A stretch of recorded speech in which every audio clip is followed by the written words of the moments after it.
Hi, I'm Charlene. Today I want to share my top 10 takeaways from my international reporting journey.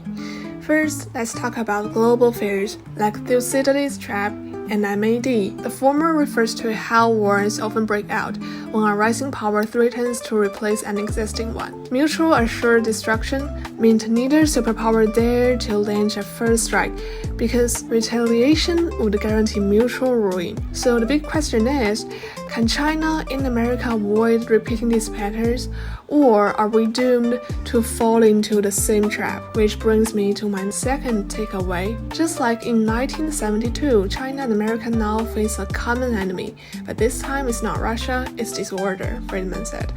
We must build bridges where possible and draw red lines where necessary. And Allen echoed this idea. Both sides will be forced to find a way, cooperating where possible and strengthening themselves where they can't. So no, we can't get divorced because we are actually twins.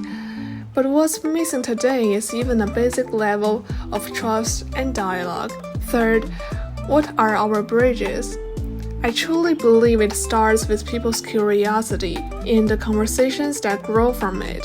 If you don't go, you don't know. If more Americans could walk Marco Polo's old route through China like Michael did, I believe they'd be amazed. Even though I have access to international media and talk a lot about China-US relations, I've actually never seen America with my own eyes. That's why I'm really looking forward to attending the conference in California this summer and finally getting the first-hand experience, even though yes, I'm still nervous about the visa.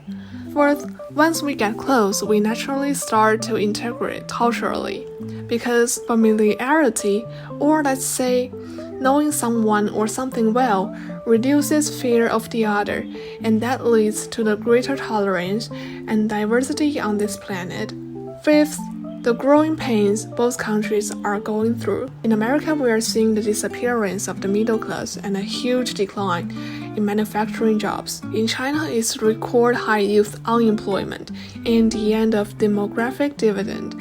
Under that kind of pressure, leaders on both sides can sometimes make irrational decisions, and for the rest of us living in that pressure, we use humor to survive. Which brings me to takeaway number 6. I've also learned so much from my partner April in this regard. 7th, the importance of a balanced narrative. From Singapore documentaries to interviews with my uncle and Alan, I kept seeing balanced perspectives. That also ties in with the 5 core values of journalism. A journalist must report accurately, independently, and impartially by recognizing multiple sides of a story, while considering the consequences of their reporting. 8th, being a TA really sharpened my organizational skills. I know everyone in our class, 35 students. If you ask me to name new friends, I could make the whole class mine. That's literally a map in my head. I know who's missing, I know who's pretending to be here, so don't try to play a trick on me. 9th, my strong connection with Professor Farland and April. We've had so many fun outings and parties with VIPs and undergrads.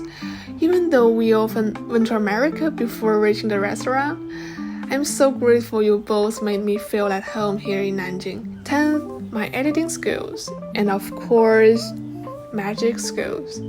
I'm not here asking for extra credit, actually. And you will see that I'm moving it up and down with my finger. Now, what if I could move this up and down without my finger, but just my mind? Mind over matter. Qi, as in Qigong, form of energy. Was it truly magic? Or was it distraction, deception, manipulation? That's what magic is. And I hope you like it. Bye bye.